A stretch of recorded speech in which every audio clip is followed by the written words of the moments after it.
Hey, JCPS, happy Friday. I know it's been a very challenging week for everyone in the JCPS family and our community and nation as a whole. We're wrestling with so many tough issues right now. And I know front and center on everyone's mind and so many people in JCPS was the Breonna Taylor decision earlier in the week and how that has impacted so many of our staff and students and really all of the JCPS family.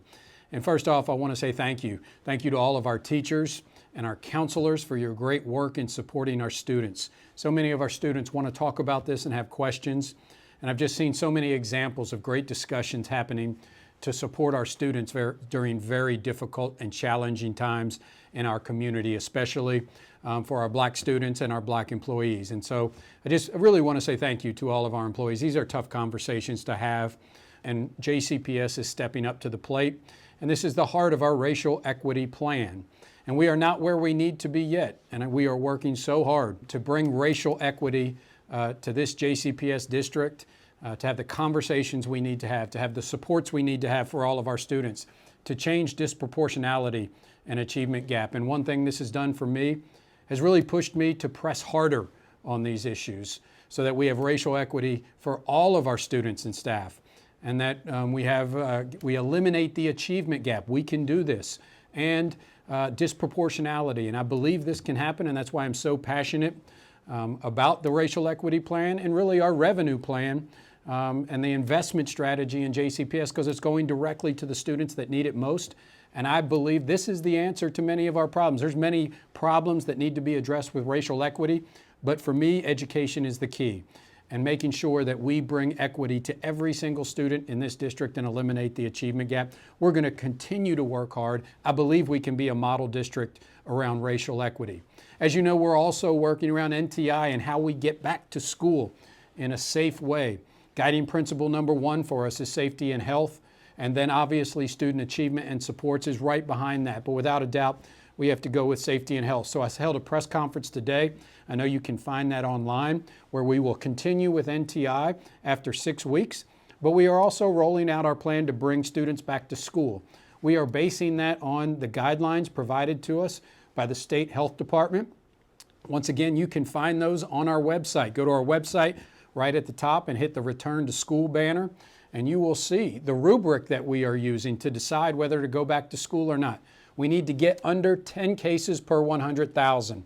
So I'd really encourage everyone in our community. We all want to get back to school. Let's make sure that we get under that number into the yellow category for multiple days so that we can get back to school. We're going to roll out that plan on Tuesday night to our board members, where we can bring our elementary school students back on October 22nd, 6th and 9th graders on October 29th, and all other students on November 2nd. We want to be back in school, but we got to do it in a safe and healthy way because we have so many people out there that are in high-risk categories, and we want to make sure to help them. Also, parents will be sending out next week the opportunity for you to make a decision whether once we go back, whether you'd like to be in in-person school or in the virtual academy. All parents will have that opportunity. And thanks to all JCPS staff who participated in the KDE audit. We have an audit going on through all of this. So over the past 2.5 years, we've been working on a corrective action plan. 276 items. So proud of the work that we've done amidst all the other challenges that we had to correct all of these items in the KDE audit.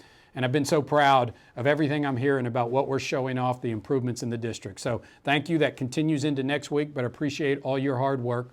And then finally, I've had the opportunity throughout the week to highlight our investment plan in JCPS as we move forward, and really specifically the resolution that our board passed, and how we are dedicating our funds to improving our facilities, especially those in West Louisville, increasing student instructional time for our students who need that additional instructional time, specifically focusing on racial equity. We have to make sure we focus on racial equity and we fund racial equity. That is going to be so critical as we move forward. And then finally, supporting our high-need schools and making sure that we fund our high-need schools so that we can turn them around. That's our investment plan. I'm proud to sell it to the community. I can't wait to November 3rd.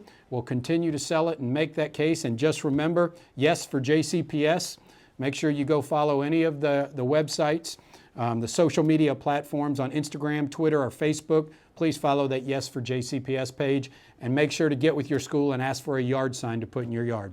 Thanks a lot, folks. I know it's been a tough week. We're going to continue the hard work and moving forward, appreciate what everyone does in the JCPS family.